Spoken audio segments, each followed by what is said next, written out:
Dari 150 pasal, ada 5 pasal yang pelajaran pekan lalu telah kita bahas sehubungan dengan nubuatan, terutama juga di dalam Wahyu 14. Dan pada pekan ini, pelajaran ini kita juga akan melanjutkan membahas masalah-masalah kunci yang terkait dengan dosa dan penderitaan, penghakiman, pertempuran antara yang baik dan yang jahat, sifat keadilan dan ketidakadilan, penganiayaan, dan banyak lagi. Hidupkan apa yang kita katakan dan katakan apa yang kita hidupi. Kemudian kedua, jadi saksi positif di dunia yang sangat negatif ini dimanapun kita berada, baik perbincangan kita, posting kita di media sosial, status kita, biarlah kita menjadi berkat kepada orang-orang yang ada di sekitar kita. Amin, amin.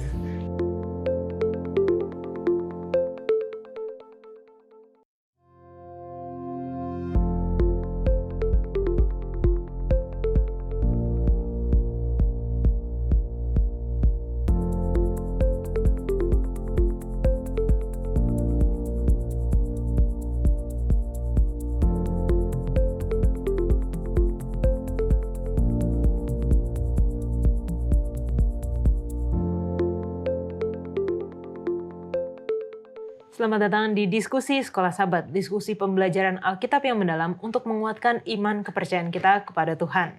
Kita kembali lagi di dalam pelajaran Sekolah Sabat kita yang sepanjang triwulan kedua tahun 2025, membahas mengenai simbol, gambaran, dan kiasan, cara mempelajari nubuatan Alkitab. Dan terima kasih untuk teman-teman yang sudah hadir di studio. Kita dapat berdiskusi bersama-sama dan tentunya senang sekali kami mendapatkan dan dapat membacakan komentar-komentar dari teman-teman semua, pemirsa-pemirsa setia Diskusi Sekolah Sabat di dalam YouTube channel kami. Yang pertama, boleh minta kesediaan dari Ade untuk membacakan. Oke, kita punya komentar dari Ruspita Bondior, katanya, terima kasih penjelasan yang membantu untuk mendalami Sekolah Sabat. Tuhan memberkati kalian. Amin. Lalu dari akun Infinix Hot, thanks, penjelasan pelajaran Sekolah Sabatnya luar biasa, sangat menolong dalam mendalami dan memahami nubuatan-nubuatan dalam firman Allah, supaya umat Allah dipersiapkan jelang hari Tuhan yang sudah di depan mata. Tuhan memberkati tim Hope Channel untuk terus jadi berkat. God bless you all. Amin. Dan dari Juliana Gintuah, amin, puji Tuhan. Terima kasih atas perbincangan Sekolah Sabat yang sungguh luar biasa dari Gereja Kuhara Tawau, Sabah lagi. Oke, puji Tuhan untuk teman-teman yang telah menyaksikan. Selanjutnya Pendeta Wilson, boleh membacakan. Oke, yang pertama dari Matir Gambidau, Shalom. Amin, pembahasan Sekolah Sabat yang begitu menarik karena memberikan suatu pengertian nubuatan Alkitab yang Tuhan sampaikan dengan tafsiran yang memberkati. Amin. Berikutnya dari Jonah, terima kasih atas pembahasan Sekolah Sabat begitu indah, mengangkat iman kita, luar biasa, salam hangat dari New Jersey, USA. Wah, puji Tuhan. Jauh juga. Lalu kemudian yang ketiga dari Susin G. Dawayan, amin dengan pelajaran Sekolah Sabat. Amin juga. Yang terakhir dari Susi Smas, makasih karena saya bisa mengerti sedikit tentang Daniel 2 dan 7. Amin. Bang Glenn, silakan. Oke, yang pertama datang dari Gondipar Soryo. Shalom, diskusi pelajaran Sekolah Sabat di awal pekan dan sangat membantu untuk diskusi di kelas pada hari Sabat yang mudah dimengerti. Kami juga turut diberkati siaran Hope Channel ini. Semoga menjangkau banyak lagi yang masih mencari Tuhan. Dari cabang Sekolah Sabat GMAHK Somodon, daerah Tuaran Sabah Mission. Tuhan memberkati kita semua. Amin. Amin. Lalu berikutnya dari Manalu, Washington. Shalom buat semua tim dan teman-teman dimanapun berada. Salam dari Jemaat Advent Cirebon. Tuhan Yesus memberkati. Berikutnya datang dari Eva Pelau Pesi. Amin. Dengan semakin mengikuti penjelasan Sekolah Sabat yang disampaikan narasumber, puji Tuhan, semoga kerohanian saya semakin kuat. Terima kasih Kak Yola dan tim. Tuhan memberkati. Tuhan memberkati juga Eva. Dan terakhir dari Jire Adam. Terima kasih banyak untuk diskusi Sekolah Sabat. Salam buat Kak Novakano. Oh, ini yang pernah ambil bagian di sini. Oke. Dari Gladys di Manado. dalam tanda kurung teman waktu kuliah di IBEK. Puji Tuhan. Ya, Tolong disampaikan ya, Bang nanti ya. akan saya ke Kak Nova. sampaikan. Oke, terima kasih untuk teman-teman semua yang telah menuliskan di kolom komentar. Kami senang sekali mendapatkan kesaksian, cerita-cerita, dan bagaimana program diskusi Sekolah Sahabat ini dapat membantu teman-teman semua di dalam pembelajaran Sekolah Sahabat, pembelajaran Alkitab, firman Tuhan, baik secara pribadi, keluarga, dan juga jemaat. Dan melanjutkan pelajaran dari pekan lalu, ketika kita sudah mulai membahas kitab Mazmur bagian yang pertama. Dari 150 pasal, ada 5 pasal yang pelajaran pekan lalu telah kita bahas sehubungan dengan nubuatan, terutama juga di dalam Wahyu 14. Dan pada pekan ini, pelajaran ini kita juga akan melanjutkan membahas masalah-masalah kunci yang terkait dengan dosa dan penderitaan, penghakiman, pertempuran antara yang baik dan yang jahat, sifat keadilan dan ketidakadilan, penganiayaan, dan banyak lagi.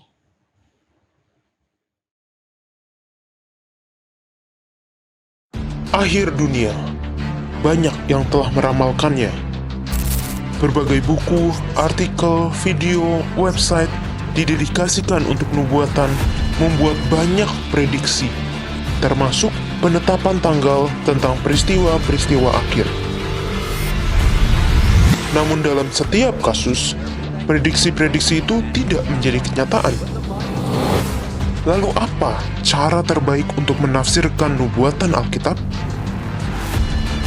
Elemen kunci dalam memahami nubuatan akhir zaman ini adalah Daniel 2, yang tidak hanya berisi garis besar sejarah nubuatan, tetapi kunci penafsiran untuk membuka maknanya juga. Daniel 2 menggambarkan 4 kerajaan dunia, Babel, Media Persia, Yunani, dan Roma, bergerak dalam suatu urutan tak terputus sepanjang sejarah, sampai setelah kedatangan Yesus yang kedua kali, Tuhan mendirikan kerajaannya yang kekal. Dengan perspektif sejarah sebagai landasan untuk memahami nubuatan, kita akan mempelajari simbol, gambaran, kiasan, cara menafsirkan nubuatan Alkitab yang membuka kebenaran nubuatan dan peristiwa-peristiwa akhir dunia.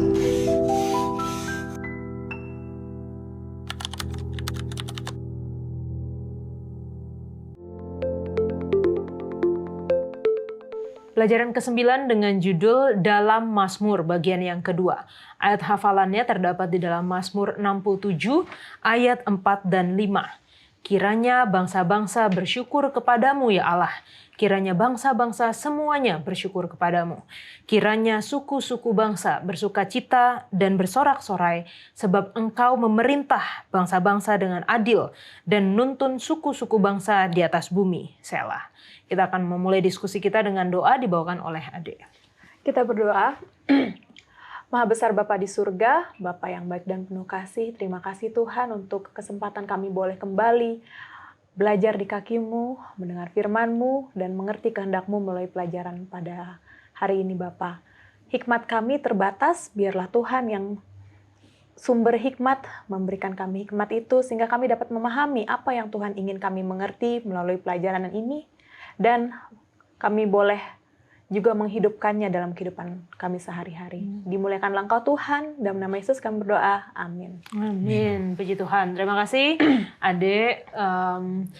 Kita kan sudah membahas mengenai kitab Mazmur ya, dari pelajaran pekan lalu. Dan kita tahu banyak orang yang menganggap kitab Mazmur ini ya mostly memang adalah pujian dan lagu-lagu. Tapi selain daripada itu, kira-kira menurut teman-teman yang ada di sini, kitab Mazmur itu berisi tentang apa aja sih gitu, Dek? Kalau aku teringat sama pembahasan kita minggu lalu ya.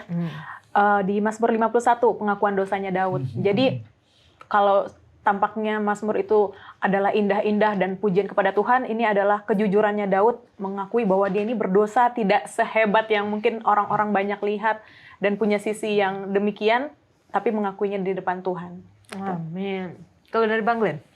Ada banyak hal yang dibahas oleh buku Mazmur.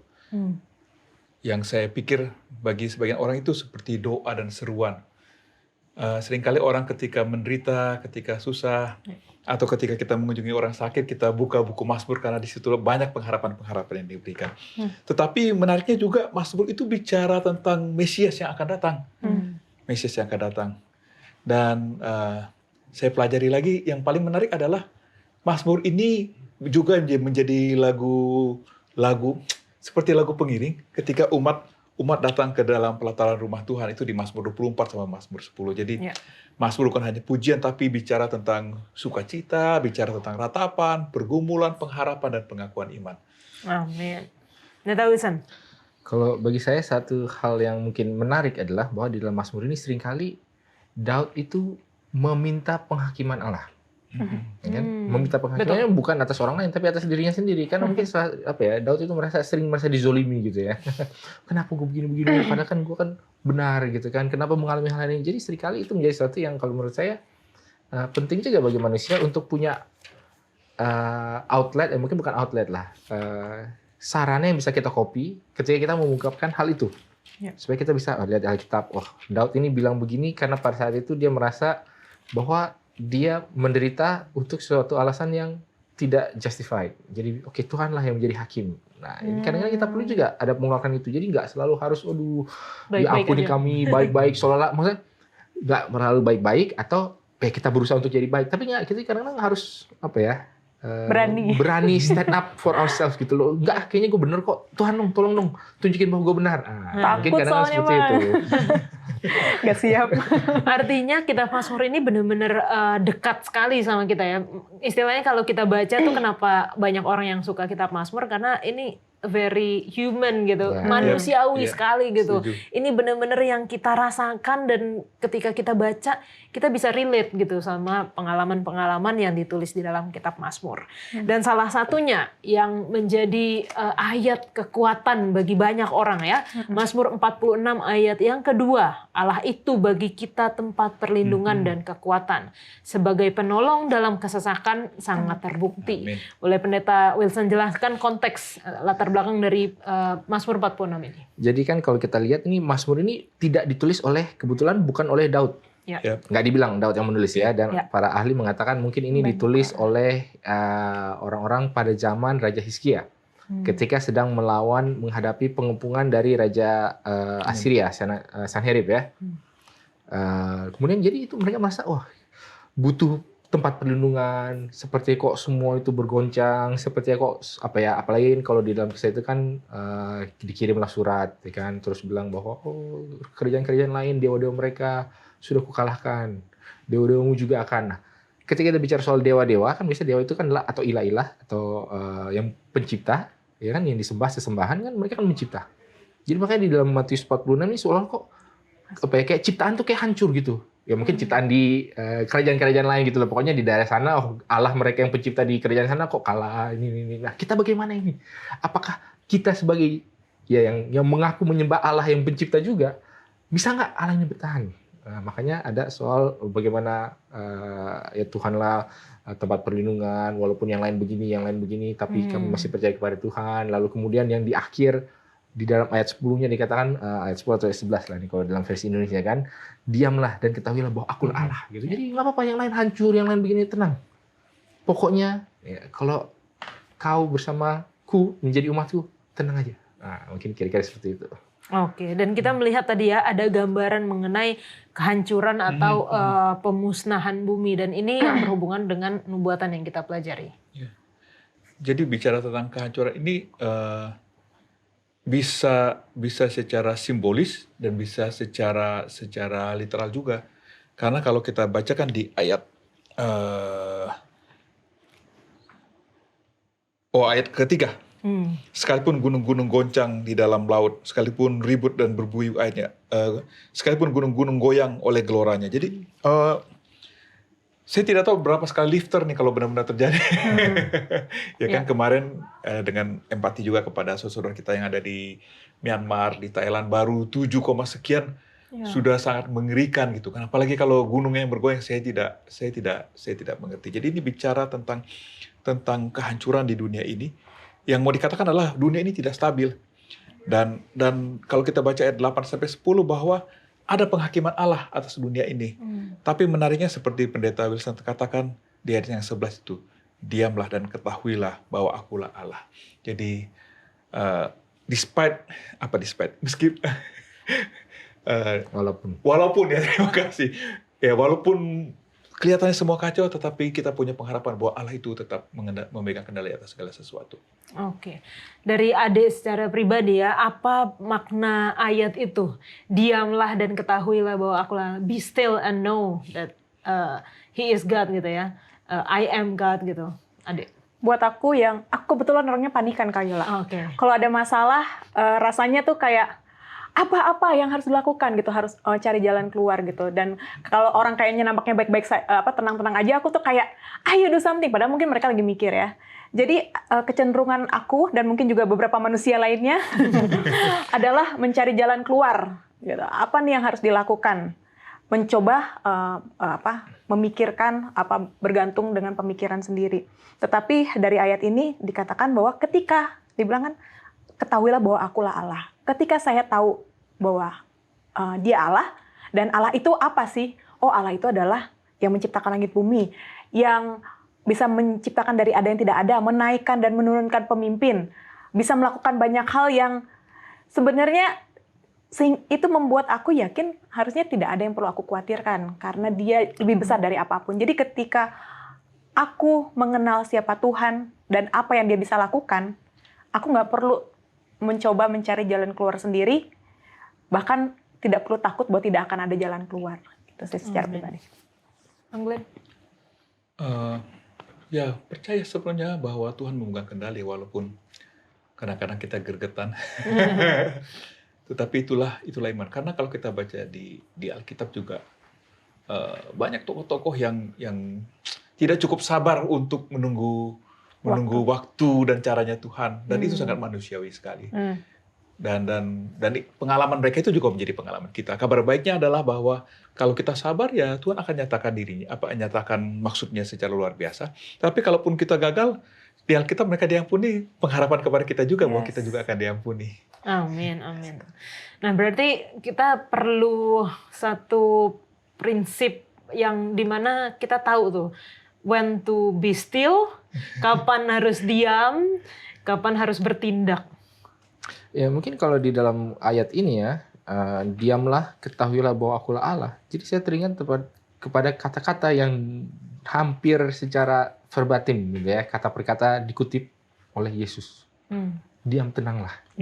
Akulah Allah gitu. Yes. Jadi kan seringkali mungkin kayak di cerita-cerita di komik-komik lah atau di novel-novel gitu kan, adalah satu orang jagoan saktinya kan, sementara sidekicknya atau sementara yang lain udah kelimpungan gini-gini, dia kan tenang-tenang aja gitu kan. Terus pas ada musuh menyerang, wah kita panik bagaimana? Akhirnya barulah si jagoannya ini bilang, udah tenang aja, ada gua kok di sini.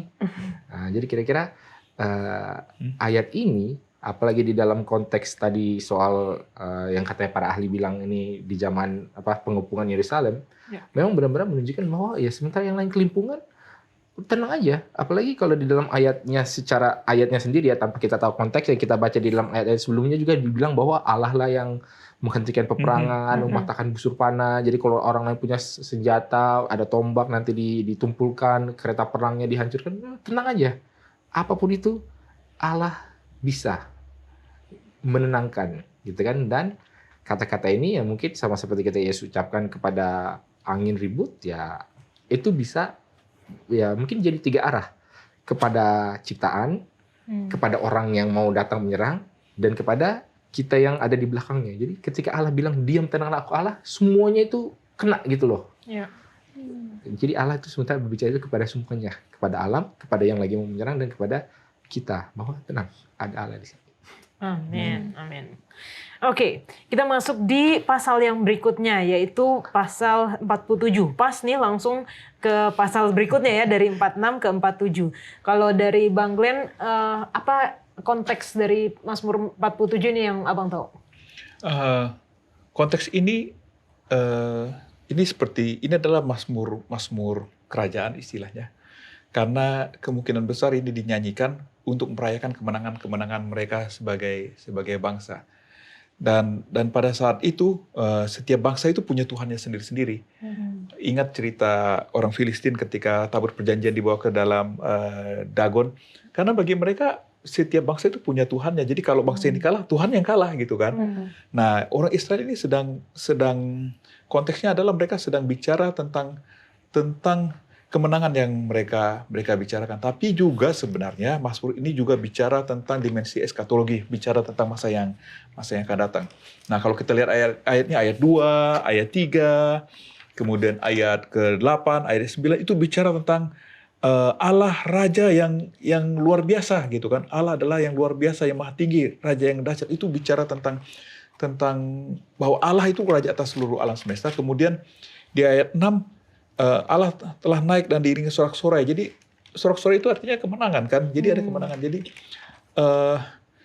secara konteks ayat ini sedang bicara tentang sukacita, dan di tengah sukacita itu mereka meninggikan Tuhan yang adalah Raja yang luar biasa, yang adalah kemenangan, dan mereka mengajak orang juga untuk memuliakan Tuhan. Oke. Pendeta Wilson? Jadi kalau kita lihat ya tadi seperti yang sudah disampaikan, ini adalah Royal Psalm gitu ya. Jadi Mazmur pujian kerajaan, merayakan. Jadi kan kalau kemarin tadi sebelumnya kan wah kayak ketakutan. Di dalam sebelumnya Penyerangan. ada pengepungan. Nah, sekarang dirayakan. Ya. Diakui bahwa ya Allah lah yang punya kemenangan itu. Tapi ini juga merujuk kepada mungkin perayaan tahunan. Jadi hari raya tahunan di mana ada penobatan. Kalau simbolik raja kan tiap tahunnya bikin kayak coronation itu cuma satu kali terjadi. Tapi kayak apa ya kalau bilang peringatan, apakah peringatan hari jadi rajanya memerintah. Jadi ada juga sense yang disampaikan di situ yang menunjukkan bahwa Allah benarlah raja seluruh bumi. Bukan hanya bangsa Israel aja yang menyembah Allah, tapi biarlah seluruh bangsa gitu untuk menyembah. Dan ini gambaran mengenai Allah naik diiringi suara nafiri. Ya, ini kan seperti sebuah apa ya? Kalau raja itu pertama kali mau dinobatkan sebagai raja kan kan banyak segala macam iringan-iringan dengan nafiri, dengan segala macam. Dan ini ketika kita melihat itulah gambaran yang harusnya kita dapatkan. Dan sepertinya peneguhan kenapa ya, kalau ya kita sambung lagi ke sebelumnya kan salah satu ejekannya kan adalah bahwa semua sudah dikalahkan. Raja-raja dan raja dikalahkan. Kenapa? Karena Allahnya sendiri sudah dikalahkan. Tapi ini enggak, Allahnya justru tetap berkuasa. Ya artinya ya kita perlu memahami itu, dan bagaimana kita bisa merasakan bahwa kerajaan Allah bersifat universal, dan ketika kerajaan Allah bersifat universal berarti respons yang tepat itu adalah penyembahan. Dan yang menjadi implikasi logisnya atau menjadi sesuatu yang langsung menjadi aplikasi adalah kalau memang Allah ini seperti itu, berarti perlu nggak ini kita kabarkan kepada yang lain-lain?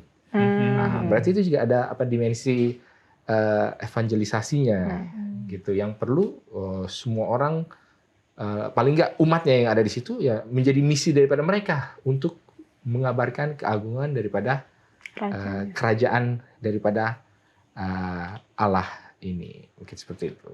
Dan ini gambaran yang kita bisa lihat juga di dalam nubuatan ya, di dalam kitab Wahyu, bagaimana kerajaan Kristus pada akhirnya akan memerintah. Adik ada komentar?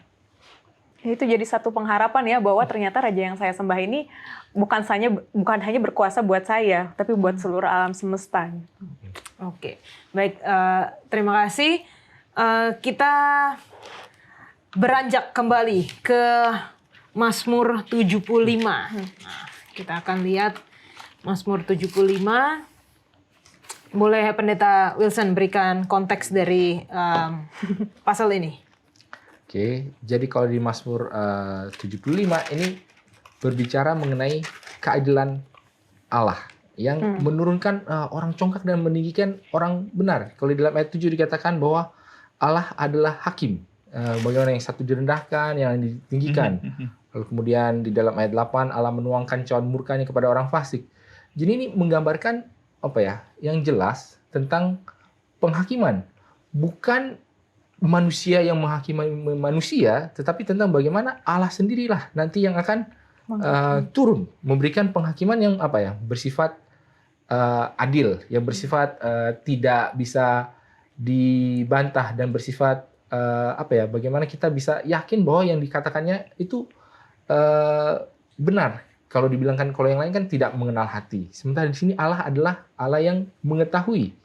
Dan ya kembali ini bukan Mazmur yang ditulis oleh Daud ya, ini ditujukan kepada Asaf. Jadi karena kalau Daud kan seringkali bagaimana dia meminta menghakimi, hakimilah aku tadi seperti kayak yang ilustrasi yang di depan kan. Tapi tujuannya adalah untuk menegaskan bahwa penghakiman terakhir itu bukanlah milik manusia. Jadi kalau manusia berpikir seperti ini, lalu kemudian merasa seperti ini, tapi yang akhirnya Allah lah yang menyatakan otoritas dia.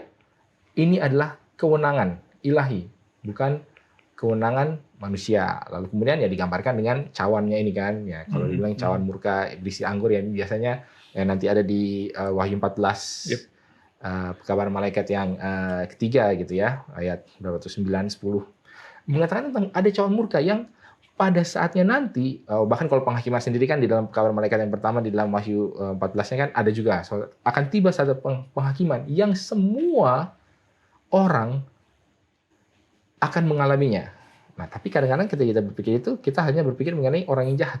Tapi jangan lupa, orang yang baik juga dihakimi. Cuma beda aja vonisnya gitu kan. Ya, kita sebagai manusia memang sebenarnya sangat membutuhkan vonis dari Allah ini supaya ya biarlah yang baik memang di vindicate sebagai baik, yang jahat ya memang divonis sebagai jahat atau fasik. Nah, inilah yang akan kalau bilang dalam eskatologinya mengguncangkan, membolak-balikan dunia, mana yang tadinya ada di kepemimpinan akhirnya akan dihakimi, diturunkan, yang tadinya menderita akan dinaikkan dan ditinggikan. Jadi inilah kira-kira keseluruhan aplikasinya daripada ayat pasal ini. Oke.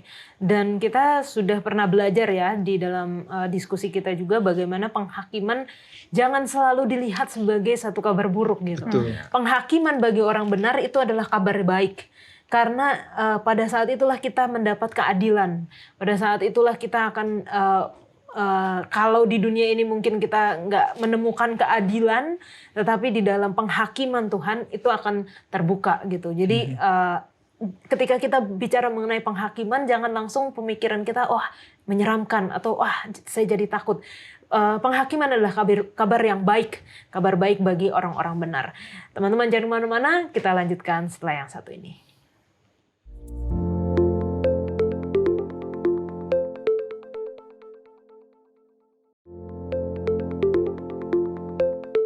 Masih di dalam Mazmur 75, bagaimana kita melihat pasal ini sebagai gambaran dari penghakiman. Bang Glenn. Oke, jadi kalau kita lihat penghakiman, mari kita lihat beberapa ayatnya ya. Di ayat yang ketiga tadi memang sudah dibahas, tapi kita lihat lagi. Apabila aku menetapkan waktunya, aku sendiri akan menghakimi dengan kebenaran. Jadi Allah yang memegang kendali kapan penghakiman itu akan dijalankan. Nah, sebenarnya Allah sebagai pencipta, dia punya hak prerogatif sama sekali kan. Ya. Tetapi dia, seperti kita pelajari di tribulan lalu, dia membatasi dirinya dalam penghakiman, supaya penghakiman itu dalam tanda kutip juga menjadi objektif. Ya. Di sini dikatakan orang dihakimi berdasarkan kebenaran. Jadi ada standar untuk menentukan bagaimana penghakiman itu akan dilakukan. Nah, jadi kita sudah tahu bahwa Allah yang akan memegang kendali penghakiman, waktunya dia yang atur, dan ada prinsip untuk melakukan penghakiman. Kemudian kita bisa baca lagi, siapa aja yang dihakimi? Nah, itu dihakimi itu di ayat tadi, ayat ke-8 dan 9. Yang rendah ditinggikan, yang ditinggikan direndahkan. Dan kalau kita sadar itu sebenarnya kata-kata yang Yesus ucapkan juga tuh di Lukas 14 ayat 11. Sebab barang siapa meninggikan diri, ia akan direndahkan, dan barang siapa merendahkan diri, ia akan ditinggikan. Jadi Tuhan memberikan penghakiman berdasarkan respon mereka terhadap hukum itu kan. Itu diulangi lagi di Lukas pasal ke-14. Jadi Allah akan menghakimi dengan adil, dan penghakiman itu adalah respon mereka terhadap kasih karunia Tuhan, seperti kita juga telah pelajari di tribulan lalu. Kemudian yang terakhir adalah kalau kita baca di buku Wahyu, anggur murka Allah. Ternyata sudah diomongin nih di buku Mazmur ya kan. Di buku Mazmur ayat yang 9 dikatakan, sebab sebuah piala ada di tangan Tuhan berisi anggur berbuih penuh dengan campuran bumbu. Ia menuangkan dari situ, sungguh ampas akan dihirup dan diminum oleh semua orang yang fasik di bumi. Jadi orang fasik akan menerima penghakiman. Jadi kalau disimpulkan secara ringkas bahwa Tuhan adalah hakim yang adil, bahwa ada dasar untuk dia menghakimi. Kemudian penghakiman itu diatur waktunya oleh Tuhan, dan kepada kita boleh berharap pada Tuhan bahwa Allah akan menghakimi dengan adil. Orang yang rendah akan ditinggikan, yang tinggi akan direndahkan, dan semua akan menerima konsekuensi daripada pilihan-pilihan mereka terhadap kasih yang telah diberikan Tuhan kepada mereka. Amin. Terima kasih Bang Glenn. Tadi sudah disebut ya bagaimana ada simbol-simbol, ada gambaran-gambaran kita bisa lihat di sini yang sangat familiar gitu kalau kita baca, dan kita baca juga kitab Wahyu. Oh, ini ada tentang ini. Oh, ini ada tentang ini. Yang pertama tadi adalah cawan, piala di tangan Tuhan, berisi anggur. Kalau di sini kan penuh campuran, kalau di Wahyu tanpa campuran gitu ya. Jadi mungkin kita akan lihat simbol-simbol ini apa sih, dan juga yang ada di Mazmur 75 ini adalah mengenai tanduk. Di ayat 6, jangan mengangkat tandukmu tinggi-tinggi. Di ayat yang terakhir, segala tanduk orang-orang fasik akan dihancurkan, tapi tanduk-tanduk orang benar akan ditinggikan. Gambaran ini tentang apa? Atau artinya gitu, Ade? Oke. Kalau kita baca ini udah pasti simbol ya, karena ini sedang ngomongin Tuhan, hakim yang adil, terus tiba-tiba ngomongin anggur, nggak nyambung gitu ya, terlalu random gitu. Sehingga kita percaya ini adalah sebuah simbol. Di mana ini juga tadi sudah diulangi di Wahyu. Nah, kalau ngomongin cawan anggur yang di ayat 8 itu, kita bisa lihat di Wahyu 14 ayat 10. Itu juga berbicara tentang anggur murka Allah, cawan murka Allah, yang artinya adalah gambaran murka Tuhan. Dan tanduk di ayat 10 kita bisa lihat itu korelasinya dengan Wahyu 13 dan 17 berkali-kali dibilang tentang tanduk, dan sudah pasti bukan tanduk binatang secara literal, tetapi itu adalah berbicara tentang kekuatan atau otoritas, yang keduanya simbol ini menggambarkan bahwa Tuhan ini akan menghakimi kekuatan-kekuatan jahat pada akhirnya dan akan menegakkan kerajaannya. Oke. Neta? Ya, kalau sebenarnya sih semua poinnya udah disampaikan juga ya. Cuma maksudnya mungkin lebih ke penegasan bahwa kadang-kadang ketika kita melihat ayat-ayat di Alkitab, ya memang kita harus tahu ini pertama kali muncul di mana, dan ketika muncul ini konteksnya apa, dan biasanya apa yang ada kemudian itu punya punya tafsiran di yang sebelum-sebelumnya, atau mungkin ketika misalkan seperti yang ini kan, tafsirannya kan sebenarnya kan di Wahyu 14 itu kan bilang cawan anggur tanpa campuran. Nah, sebenarnya kalau di dalam itu dikatakan begitu, sebenarnya tafsirnya udah jelas bahwa ini adalah murka Allah. Tapi kita kan nggak yakin ini benar nggak. Ketika kita melihat di dalam Mazmur 75 ini, ya kita lihat, wah, memang konteksnya seperti ini. Lalu kemudian berbicara mengenai akhir daripada peperangan, berbicara mengenai apa yang terjadi setelah itu. Jadi memang jelas bahwa Allah itu akan mencurahkan cawan murkanya. Kapan? Bukan lagi mengenai soal penghakiman yang secara rutin, tapi benar penghakiman yang terakhir. Karena ini ada campuran, ini tidak ada campuran. Jadi hal-hal inilah yang memang membuat kenapa pembelajaran Alkitab yang seperti ini itu penting dan perlu, supaya tidak melebar kemana-mana. Karena kalau ditanya tafsir itu kan, siapa sih yang punya hak atas tafsir? Tidak ada selain Alkitab, ya kan? Karena kan kalau dalam 2 Petrus 1 ayat 21 dikatakan bahwa sebab tidak bisa nubuatan itu ditafsirkan sendiri oleh karena keinginan manusia sendiri, tetapi ya manusia-manusia berbicara karena diilhamkan oleh Allah. Ya, dan satu memberikan puzzle-nya atau memberikan teka-tekinya, lalu yang satu lagi memberikan kunci jawabannya, dan ketika digabungkan barulah kita dapatkan satu pemahaman yang utuh dan bisa dipertanggungjawabkan secara alkitabiah. Bukan cuma semata kayaknya ngomong ini, kayaknya bagi saya artinya ini. Ya, kalau bagi saya, siapa yang bisa mengetahui kalau bagi saya itu benar atau enggaknya? Itu maksudnya. Oke. Kalau kita melihat gambaran-gambaran pasal-pasal yang kita sudah baca tadi ya, sepertinya banyak tentang bagaimana dunia ini akan hancur, bagaimana kedepannya itu akan, walaupun ada pengharapan bahwa kerajaan Tuhan akan bangkit gitu ya, tetapi di dalam dunia ini kita juga bisa melihat bahwa kehancuran itu akan datang gitu. Dan bahkan semakin menuju kedatangan Tuhan, kita akan melihat dunia ini mungkin tidak semakin baik gitu ya. Baik itu kehancuran secara fisik, baik dari bencana alam atau dari peperangan, dan juga kita bisa melihat dari segi manusianya, dari moralnya, dari banyaknya kejahatan, dan bukan cuma banyak tapi semakin unik gitu kejahatan yang kita temukan sekarang gitu ya. Tidak terpikirkan dulu bisa terjadi seperti ini gitu. Nah, apa harapan bagi kita umat Kristen untuk menghadapi kehancuran-kehancuran yang kita lihat baik di dalam Alkitab maupun kita lihat dalam real kehidupan pribadi kita, Bang Glenn? Jadi kalau kita kembali ke Mazmur 75 ini kan sebenarnya yang kita pelajari tadi adalah perbandingan apa yang terjadi di Mazmur 75 sama apa yang terjadi di buku Wahyu. Bahwa ada kesamaan, bicara anggur, bicara tanduk, dan kedua-duanya bicara tentang bahwa Tuhan yang mengendalikan segala sesuatu. Jadi saya berterima kasih kepada pelajaran Khotbah ini mengingatkan saya bahwa Allah kita itu sama. Allah Perjanjian Lama katakan, ya akan ada pengadilan, bahwa orang benar akan diselamatkan, orang fasik akan menerima hukuman atas perbuatan pilihan-pilihan mereka, dan itu diulangi lagi di Perjanjian Baru. Jadi inilah pengharapan kepada kita yang hidup pada zaman ini, bahwa kelihatannya Allah itu tidak bikin apa-apa kelihatannya. Kelihatannya ketika kita setia kok lebih susah hidup kita, karena memang lingkungan kita adalah lingkungan yang berdosa. Tetapi sementara kita hidup di dunia ini, itulah sebabnya berkali-kali ini diberikan kepada kita untuk menjadi pengharapan kepada kita bahwa kita bisa percaya kepada Tuhan. Bahwa pada akhirnya Tuhan adalah pemenang. Dan karena Tuhan pemenang, kita pun akan menjadi pemenang. Dan itu saya pikir menjadi pengharapan kita semua sementara kita menantikan kedatangan Tuhan yang kedua kali. Oke. Adik?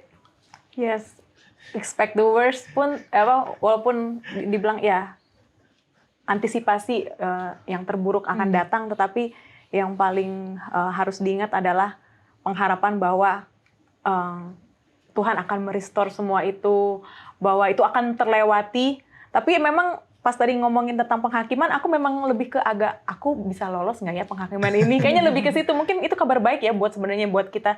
Tapi apakah saya bisa bertahan sebenarnya bahwa saya tetap hidup setia sampai penghakiman itu sih, itu yang agak menjadi pergumulan dalam hati. Oke. Mungkin kalau yang perlu kita tambahkan adalah bahwa di dalam krisis harus ada Kristusnya. Amin. Saya suka itu.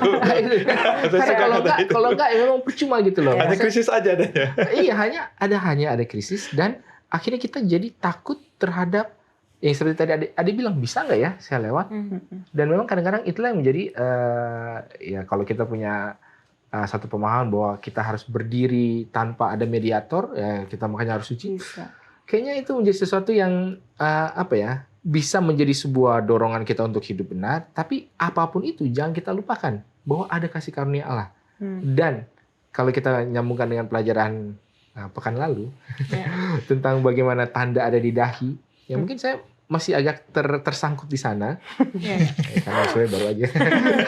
Tapi lebih kepada tentang bagaimana, ya betul, di dalam hati kita tahu apa yang benar, ya kan? Dan kita mau melakukannya.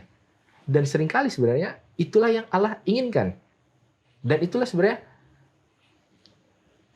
saya harus berarti kalau saya bilang cukup nanti bisa. Maksudnya dalam arti begini deh, kalau kita lihat orang, kok lu mengaku benar, tapi kok lu nggak berbuat baik, sulit bagi kita untuk menghakimi dia, karena kita nggak tahu isi hati dia sebenarnya seperti apa kan.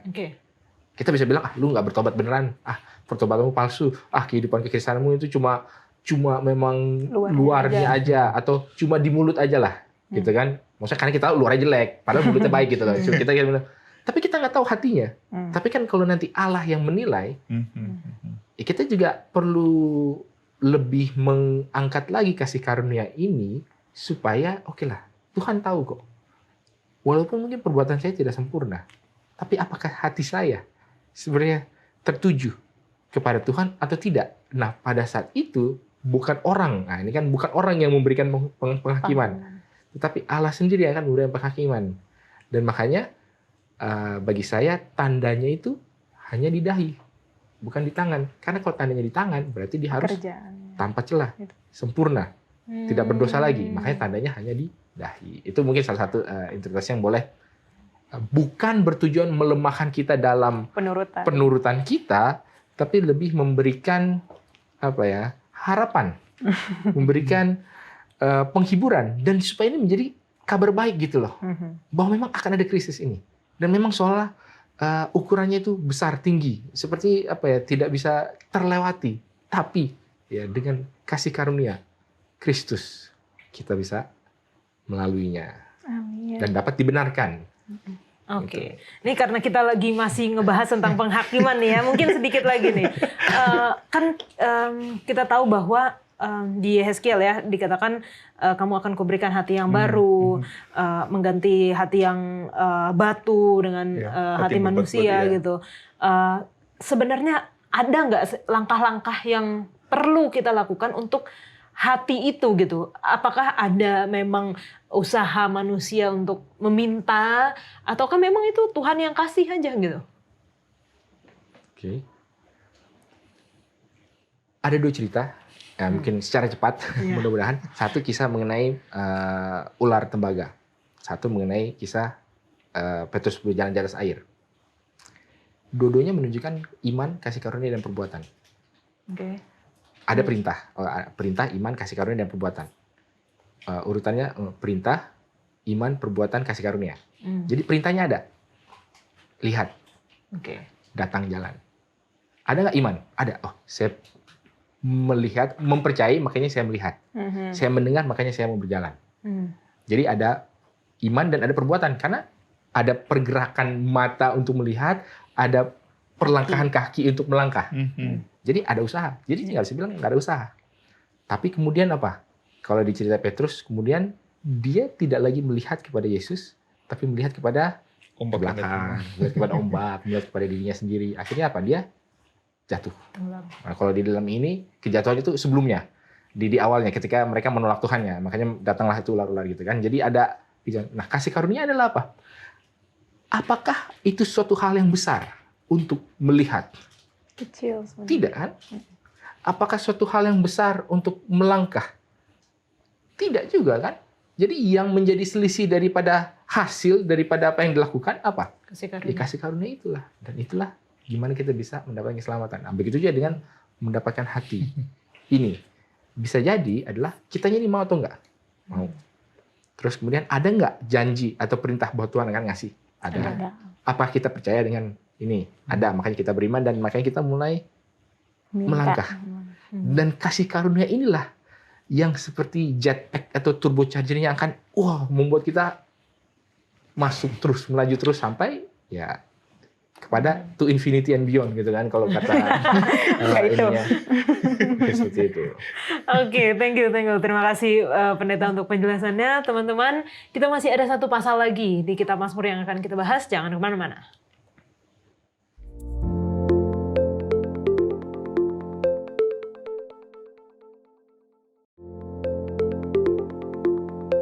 Mazmur 67, nyanyian syukur, nyanyian pujian atas segala berkat Allah. Apa konteksnya dalam Mazmur 67 ini, Pendeta Wilson?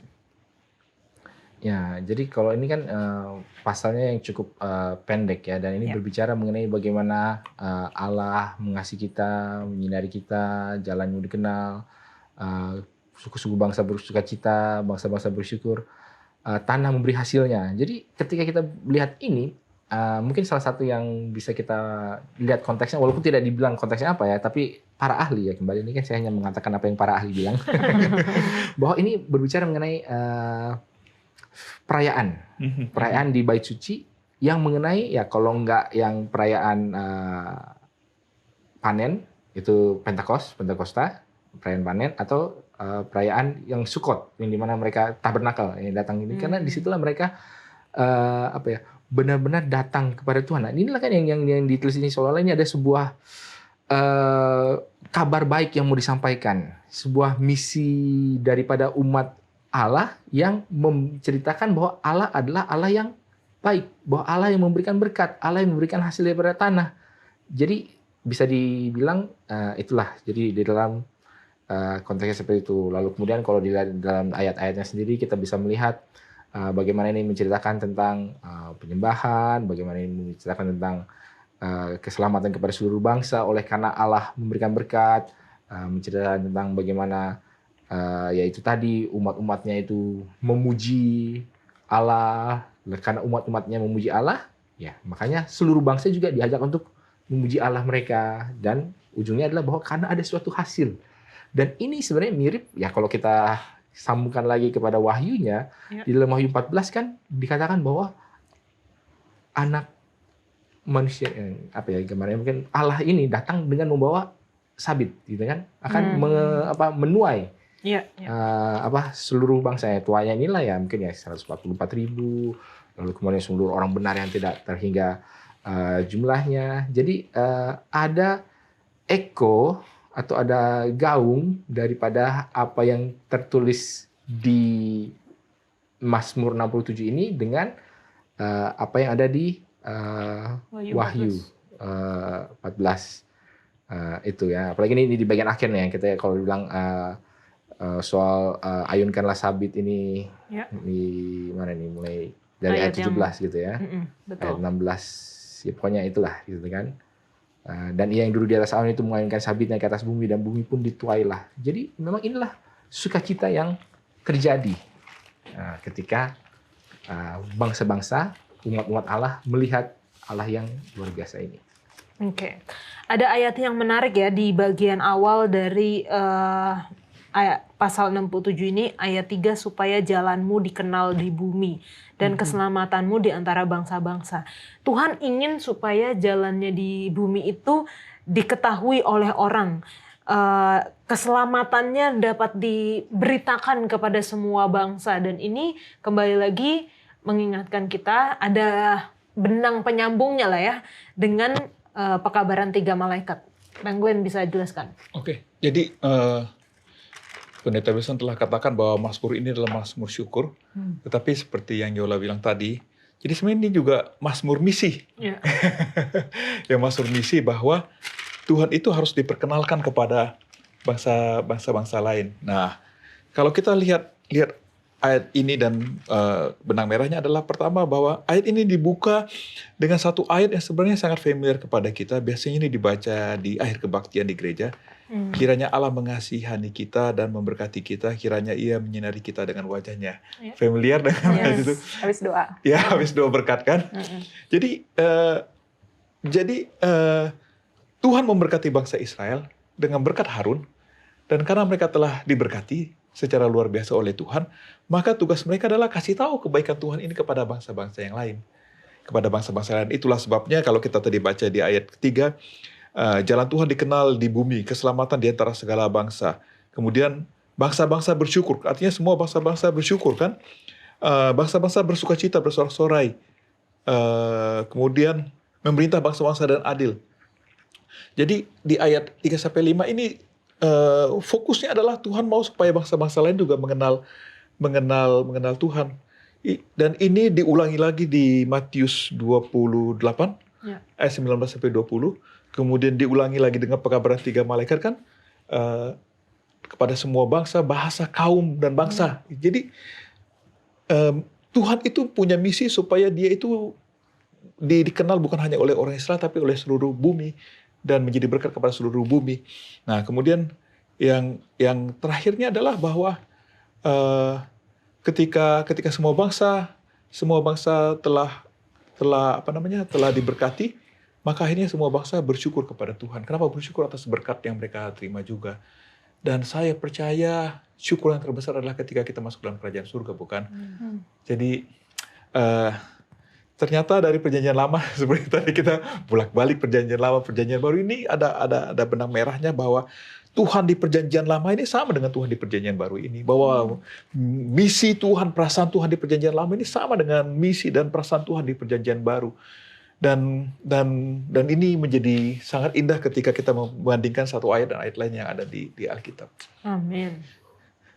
Kalau buat aku juga melihatnya respon tertinggi atau respon nyata dari seseorang yang bersyukur adalah menyembah.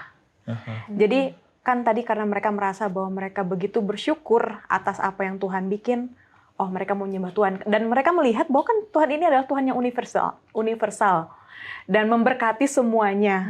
Sehingga mengajak untuk ayo menyembah Tuhan yang benar.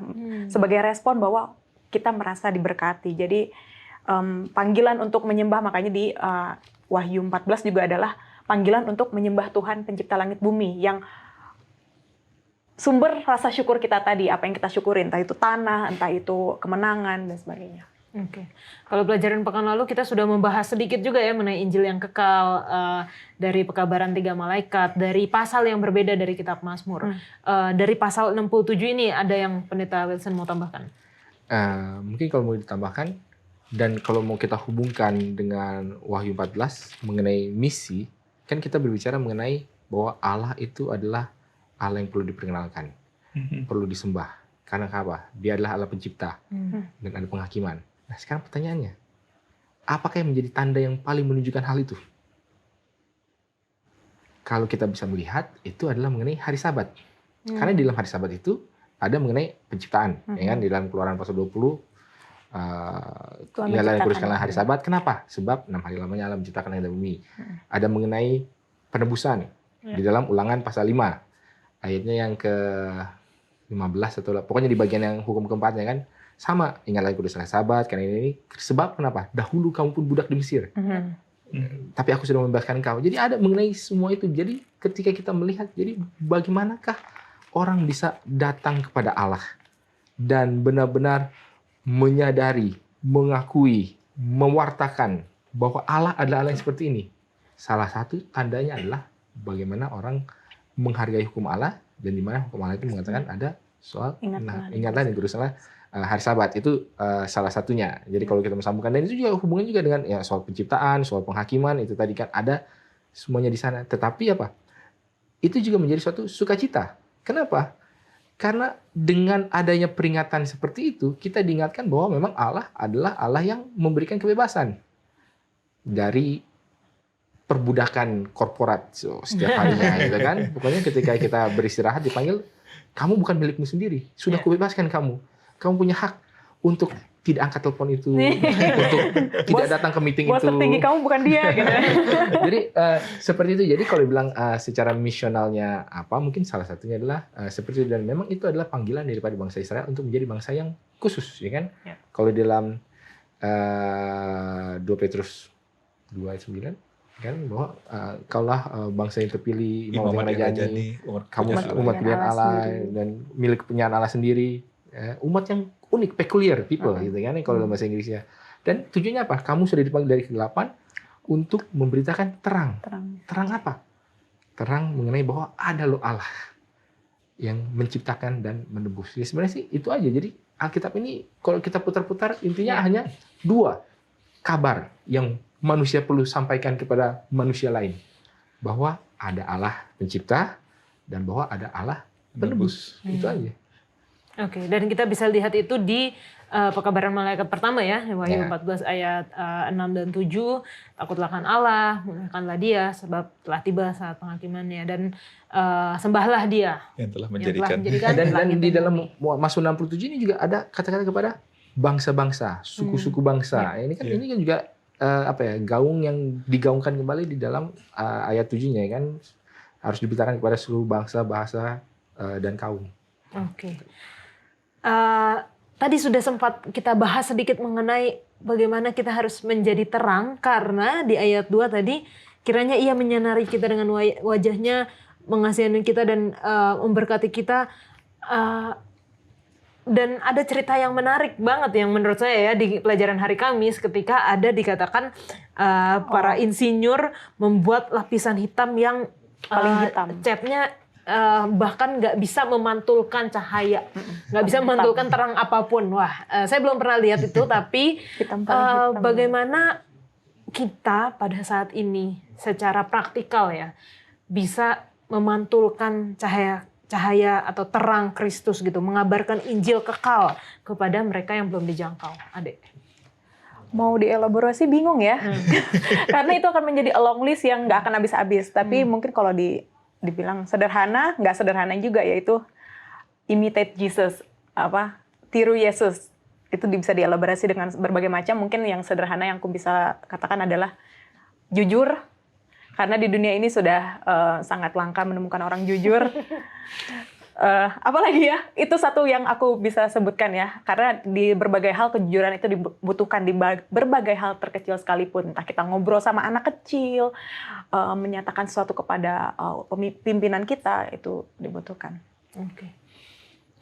Saya jadi teringat, kebetulan saya ada satu hari dalam seminggu saya mengajar anak-anak sekolah tentang Alkitab, dan menariknya di ujung pelajaran itu, misalnya kita belajar tentang, dari saya katakan tentang berbuat baik, saya itu harus share pengalaman saya berbuat baik. Jadi kalau saya mengajar tentang berdoa, di akhir pelajaran itu saya harus share pengalaman saya pribadi tentang berdoa. Jadi saya pikir ini yang dibutuhkan dunia. Dunia lagi tidak butuh pengetahuan.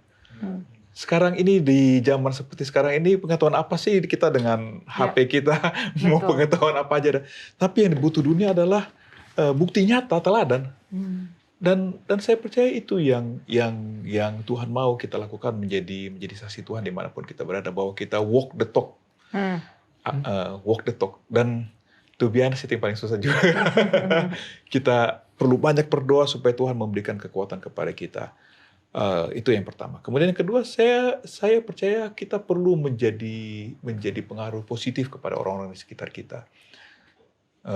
Baik khususnya di zaman sekarang di media sosial paling tidak kan. Apa yang kita posting di media sosial kita. Jadi kalau lagi heboh, apa kita tambah heboh gitu. Atau kita bisa lain sendiri yang tidak populer, yang algoritmanya jelek. Tapi kita mengabarkan dengan baik tentang kasih Tuhan itu. Jadi kalau saya boleh simpulkan secara pribadi, yang pertama adalah hidupkan apa yang kita katakan dan katakan apa yang kita hidupi. Kemudian kedua, menjadi saksi positif di dunia yang sangat negatif ini dimanapun kita berada, baik perbincangan kita, posting kita di media sosial, status kita, biarlah kita menjadi berkat kepada orang-orang yang ada di sekitar kita. Amin, amin. Pendeta? Ya, mungkin kalau kembali kepada poin tadi yang sudah disampaikan lah ya. Jadi salah satu alasan daripada Allah memilih bangsa Israel, kan dikatakan bukan karena kamu bangsa yang besar, Betul. bukan karena kamu hebat, bukan karena kamu segala macam, tetapi apa? Karena Allah mau punya satu umat yang memang di mana umat itu menunjukkan bahwa mereka adalah umat yang memiliki Allah, dan mereka akan menjadi berbeda baik dari segala sisi. Makanya ketika bangsa Israel dipilih, langsung dibawa keluar, lalu kemudian diberikan segala macam instruksi bagaimana mereka harus berbeda, dari cara berpakaian, dari cara makan, dari cara beribadah, dari siapa yang mereka sembah, segala sesuatu yang berbeda. Dan itu kemudian disampaikan lagi, seperti tadi saya bilang di dalam 1 Petrus 2:9, di mana Petrus mengutip kata-kata yang sama ya, bahwa kamulah bangsa yang terpilih, umat yang rajani, umat kepunyaan Allah sendiri. Tujuannya apa? Supaya kamu mengabarkan. Nah, jadi salah satu mungkin cara praktikal adalah ya jangan merasa takut untuk berbeda.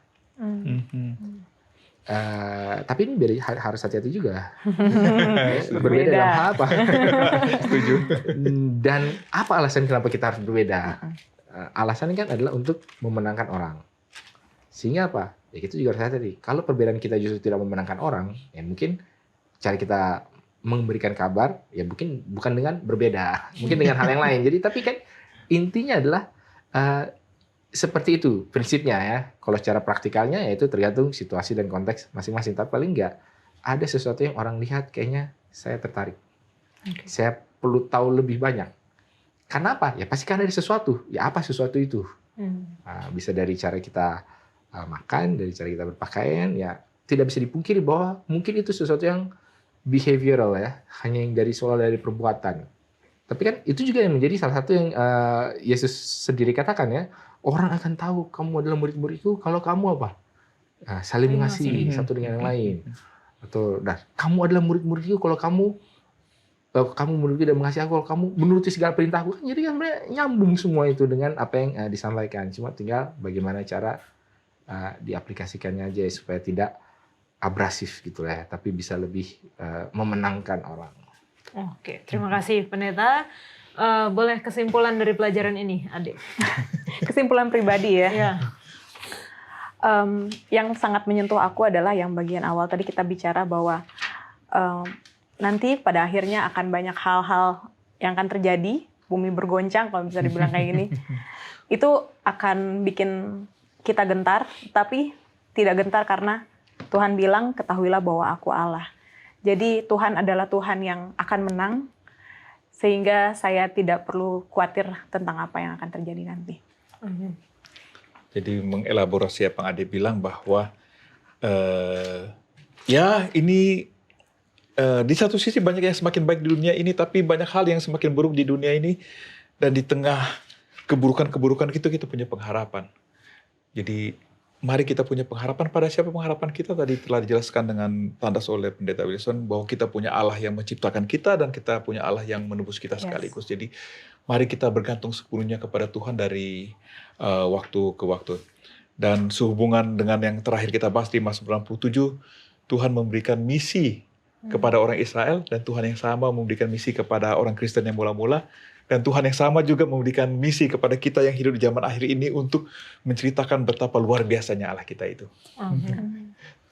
Mungkin kalau dari saya, kesimpulan yang bisa kita ambil adalah bahwa paling tidak dalam pelajaran ini, penulis itu mengafirmasi bahwa hidup di dunia itu tidaklah mudah. Ada banyak pergumulan. Dan kadang-kadang yang juga menjadi ketidakmudahan itu adalah bahwa karena itu adalah akibat daripada perbuatan kita sendiri. Yang nanti akan ada penghakiman. Jadi apa ya? Itulah yang mau disampaikan, dan Mazmur itu membahas tentang hal ini. Tetapi tidak hanya ini saja. Apa solusinya? Ada solusinya. Bahwa ada Allah. Ya, Allah yang dimana kita bisa bersorak-sorai menyambutnya. Allah dimana yang akan memberikan hasil tanah. Allah dimana, nah, ketika itu dipadukan dengan apa yang menjadi pergumulan manusia dan kemudian menjadi berkat ataupun solusi dari Allah, itulah sebenarnya kabar baik di mana kita bisa memberikan ini kepada orang-orang lain. Dan itu jugalah yang menjadi tugas, ya seperti tadi Bang Glenn bilang ya, bagi kita untuk bagikan dan sampaikan, karena memang ada sesuatu yang perlu untuk manusia bagikan kepada manusia lain, terlebih dalam pemahaman mengenai siapakah Allah itu. Oke, terima kasih Pendeta Wilson, terima kasih Ade, terima kasih Bang Glenn. Kiranya apa yang kita telah pelajari, telah diskusikan, bisa kita hidupkan, kita menjadi teladan supaya kita dapat memantulkan terang Kristus. Dan kalau teman-teman memiliki pertanyaan sehubungan dengan pelajaran pekan ini ataupun pelajaran sepanjang triwulan ini, jangan ragu-ragu, tuliskan di kolom komentar YouTube channel Diskusi Sekolah Sahabat dan kita akan membahasnya.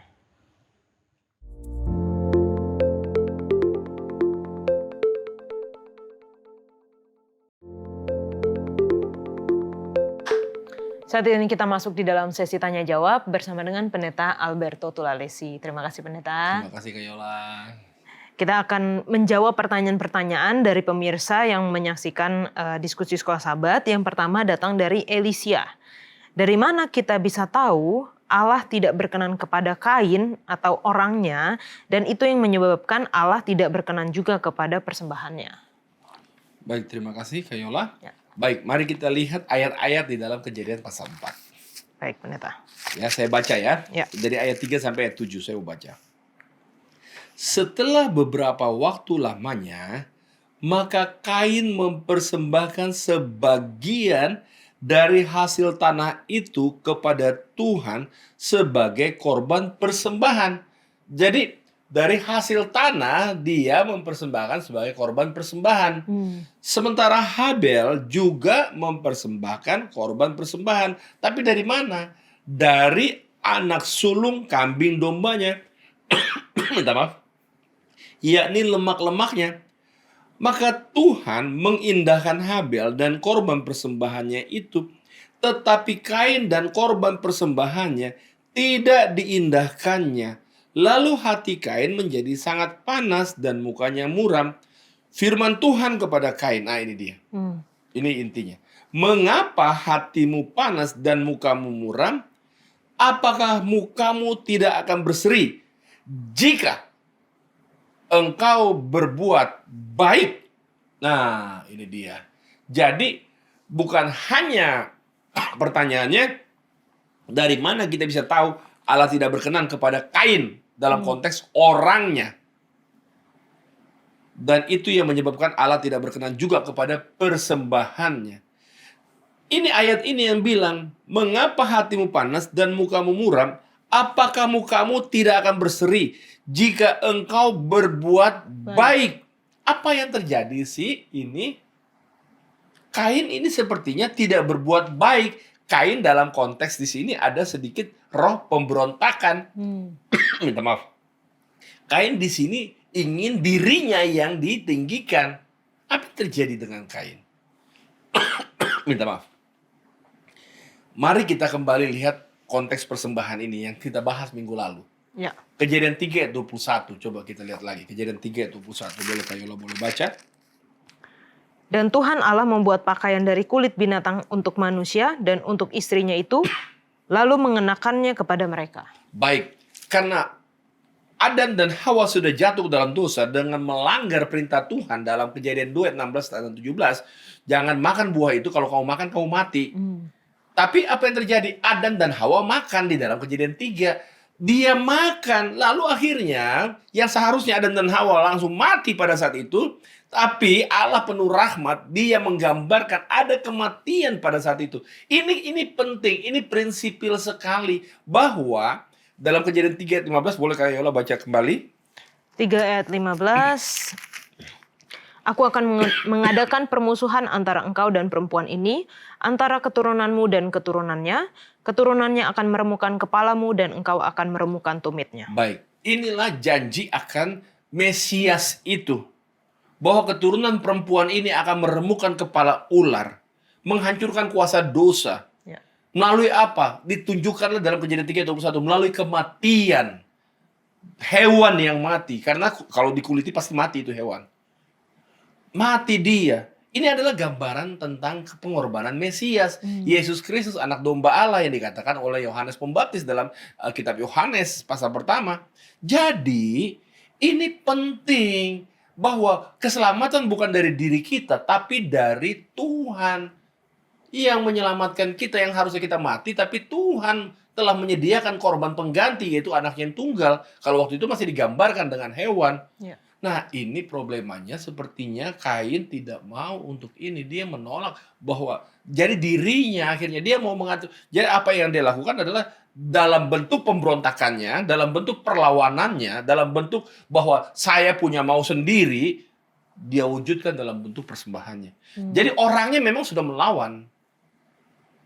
Padahal ini kan sudah diajarkan. Ya. Ini peristiwa terjadi dalam Kejadian. Pasal 3 sudah dikasih tahu, oh ketika manusia jatuh dalam dosa, maka ada hewan yang mati. Itulah adalah gambaran tentang kematian anak tunggal Allah, Mesias yang dijanjikan dalam Kejadian 3 ayat 15 itu. Bahwa keturunan perempuan ini akan meremukkan kepala ular. Kuasa dosa ini, karena ular kalau dibunuh adalah kepalanya. Ya. Nah itu dia, karena ada roh yang nggak mau diatur. Roh, maunya saya. Itu ada di Kain, itu pribadi Kain. Diwujudkan dalam bentuk persembahannya, makanya Tuhan gak terima. Kalau dia berbuat baik, Ya. kan kamu berseri kata Tuhan. Kalau kamu taat dan turut kepada Tuhan, kenapa jadi harus muram seperti ini? Karena ada pemberontakan dalam dirinya. Terima kasih. Terima kasih Pak Pendeta untuk penjelasannya. Kita juga sudah belajar mengenai Kejadian 3 ayat yang terakhir ya Pendeta ya. Menghalau manusia itu di sebelah timur Taman Eden. Betul. Ditempatkannya lah beberapa keruk Dua dengan keruk yang pedang berjaga. dengan pedang yang menyala dan menyambar-nyambar, bukan hanya untuk menjaga pohon kehidupan, tapi itulah keruk atau kehadiran Tuhan di mana Adam dan Hawa membawa anak-anaknya datang untuk Betul. memberikan persembahan juga Pendeta. Nah, kata ditempatkan di sana itu kata yang sama juga tentang bait suci hadir di tengah-tengah. Supaya aku diam di tengah-tengah kamu. Ya. Itulah Allah.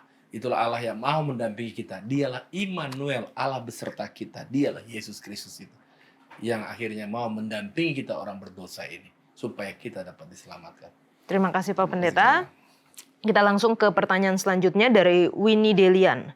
Apa maknanya dasar-dasar nubuatan dengan penglihatan-penglihatan dalam Alkitab akan tahta Allah? Baik, terima kasih Kayola. Jadi, nubuatan-nubuatan dalam kitab suci ini, secara khusus dalam kitab Wahyu, ini berbicara tentang Allah yang maha tinggi, Allah pencipta, yang kuasanya dilawan oleh kuasa kegelapan. Nah, ketika berbicara tentang tahta, ini berarti tentang kekuasaan. Allah layaklah kekuasaan. Coba baca Wahyu 4 ayat 11. Kenapa Allah layak memegang kekuasaan? Kenapa Allah layak ada di takhta itu? Wahyu 4 ayat 11, Ya Tuhan Allah kami, Engkau layak menerima puji-pujian dan hormat dan kuasa, sebab Engkau telah menciptakan segala sesuatu, dan oleh karena kehendak-Mu semuanya itu ada dan diciptakan. Iya, itu dia. Karena dialah pencipta, maka dia layak berada di takhta itu. Lalu kita lihat bagaimana suasana yang ada di takhta itu digambarkan dengan penglihatan-penglihatan di takhta itu. Yesaya pasal 6, Yehezkiel pasal 4, demikian juga dalam Wahyu pasal 4 dan 5. Dalam pelajaran sekolah sahabat kita. Diberitahukanlah bagaimana makhluk sorga kudus, kudus, kudus. Selalu wah kudus, kudus, kudus. Allah Maha Kudus. Jadi ketika Yesaya diizinkan melihat penglihatan itu, Yesaya menyatakan, mari kita buka ayatnya dalam Yesaya pasal 6. Pasal 6. Ayat 5-8. Boleh tolong baca. Ayat 5-8, lalu kataku, celakalah aku binasa. Sebab aku ini seorang yang najis bibir, dan aku tinggal di tengah-tengah bangsa yang najis bibir. Namun mataku telah melihat Sang Raja, yakni Tuhan semesta alam. Tetapi seorang daripada serafim itu terbang mendapatkan aku. Di tangannya ada bara yang diambilnya dengan sepit dari atas mezbah. Ia menyentuhkannya kepada mulutku serta berkata, Lihat, ini telah menyentuh bibirmu. Maka kesalahanmu telah dihapus dan dosamu telah diampuni. Ini dia. Inilah dasar-dasar nubuatan itu. Bahwa kita manusia yang fana ini, Allah yang Maha Kudus, dialah yang layak untuk disembah. Tapi kita telah memberontak. Dan najis kita di hadapannya. Nggak layak kita di hadapannya. Tapi Allah melayakkan kita melalui jasa-jasa Yesus Kristus. Dia bersihkan, digambarkan dengan serafim mengambil bara api itu dan menyatakan bahwa engkau kudus. Itulah adalah jasa-jasa Yesus Kristus untuk saya dan saudara boleh dikuduskan. Tapi di dalam pelajaran sekolah sahabat kita juga itu diceritakanlah ada yang ingin mengambil takhta itu, yang ingin duduk di takhta itu. Yesaya pasal 14 ayat 13 menyatakan bahwa Lucifer ingin duduk di atas takhta itu. Dia memberontak terhadap Allah. Nah, inilah yang boleh diceritakan dalam nubuatan-nubuatan kitab Daniel dan kitab Wahyu, bahwa ada kuasa yang melawan takhta Allah, yang suci, agung dan luhur adanya, yang harusnya kita kudus. Sementara kita yang sebetulnya tidak layak karena kita sudah berdosa, tapi dilayakkan oleh jasa-jasa Yesus Kristus. Dan ingat, ada kuasa yang ingin merongrong takhta itu. Dan kita pun dilibatkan.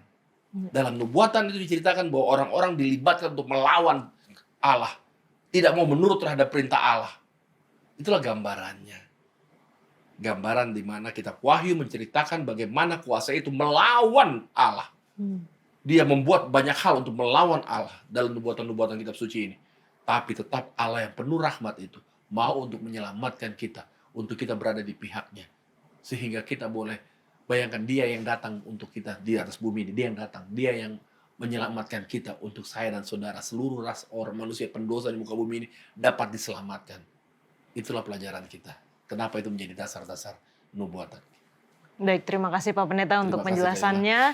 Kiranya itu dapat menjadi penjelasan, jawaban yang baik untuk teman-teman semua yang telah bertanya. Dan kalau misalnya ada pertanyaan kembali untuk pelajaran seputar triwulan kita, cara mempelajari nubuatan Alkitab, jangan sungkan untuk tuliskan di kolom komentar YouTube channel Diskusi Sekolah Sahabat dan kita akan membahasnya. Kita kembali ke studio.